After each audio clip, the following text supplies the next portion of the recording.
વડોદરામાં વિદ્યુત સહાયક ભરતીનો વિવાદ સામે આવ્યો, જ્યાં યુવરાજસિંહના નેતૃત્વમાં 5 ઉમેદવારોએ આપ્યું હતું આવેદન. અધિકારીઓએ ફક્ત ને ફક્ત આશ્વાસન આપ્યું છે. એમડીના બદલે જનરલ મેનેજર સાથે વાત થઈ. અધિકારીઓની ભૂલ હોવાનું જનરલ મેનેજરનો સ્વીકાર, તો જેટકોના અધિકારીઓ ભૂલ સ્વીકારવા તૈયાર નથી. તો જેટકોનો મામલો કે જ્યાં અધિકારીઓ પોતાની ભૂલ સ્વીકારવા તૈયાર નથી, તો વડોદરામાં વિદ્યુત સહાયક ભરતી જે છે વિવાદ, જ્યાં યુવરાજસિંહના નેતૃત્વમાં 5 ઉમેદવારોએ આવેદનપત્ર આપ્યું છે.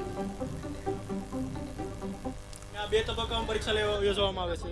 પહેલા તબક્કામાં ધારો કે પહેલું પોલ ટેસ્ટ ફિઝિકલ હોય, બાદમાં એમાં જે સિલેક્ટેડ ઉમેદવારો હોય છે એમને લેખિત એક્ઝામમાં બોલાવવામાં આવે છે.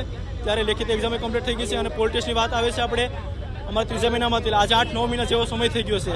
અને ત્યારબાદ આ લોકોએ એવું કીધું કે પોલ ટેસ્ટને ગેરરીતિ થયેલી છે, તો 8-10 મહિના થયા, તો ત્યાં સુધી તમે શું કરતા હતા, તંત્ર શું કરતું હતું એમ. તો અમારો શું વાગનું, અમે મેરિટમાં આવેલા છે, અમે ડોક્યુમેન્ટ વેરિફિકેશન થઈ ગયા, અમારું મેડિકલ થઈ ગયું અને ઓર્ડરની રાહ હતી. થોડાક દિવસમાં એમ કહે છે કે તમને ઓર્ડર મળી જશે. તો અમારે ભરતી કેન્સલ ન થવી જોઈએ. અમે જે લોકો સિલેક્ટ ક્વોલિફાય થયેલા છે એ લોકોને તમે ન્યાય આપો અને ઓર્ડર આપો. અમે ઓર્ડર લેવા માટે આવેલા છે અને ઓર્ડર લઈને જાશું.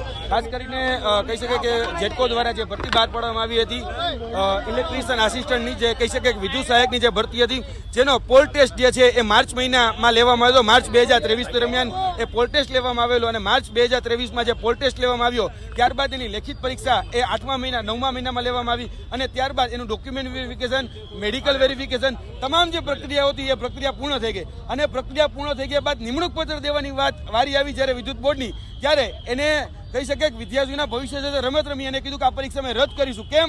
તો કે ભાઈ જે માર્ચ મહિનામાં જે પ્રેક્ટિકલ પરીક્ષા જે લીધી હતી એમાં ભાઈ ક્યાંક ને ક્યાંક છબડા થયા છે. હવે એમાં છબડા થયા જ નથી.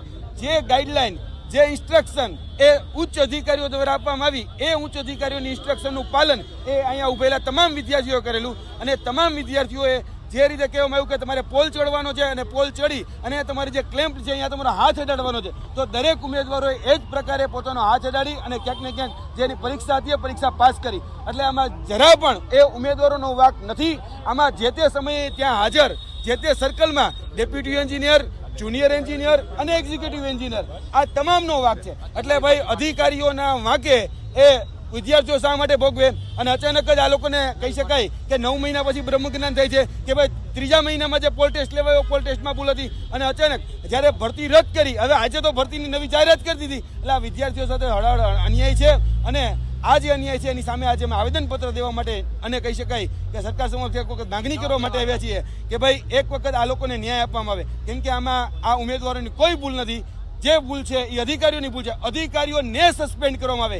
એ સર્કલના જુનિયર એન્જિનિયર, એ સર્કલના ડેપ્યુટી એન્જિનિયર, એ સર્કલના એક્ઝિક્યુટિવ એન્જિનિયર સસ્પેન્ડ કર્યો છે. કારણ કે એ અધિકારીઓની ભૂલ છે. અને અધિકારીઓ યાદ રાખજો, અને અમે અધિકારીઓને પણ કહીએ છીએ કે ભાઈ તમે અમારા ટેક્સના પૈસામાંથી પગાર લો છો, તમે અમને મળો નહીં, તમને અમને મુલાકાત ન આપો, અમારા પ્રશ્નોનો જવાબ ન આપો, તો આ તાનાશાહી કે આ સરમુખત્યારશાહી અમે નહીં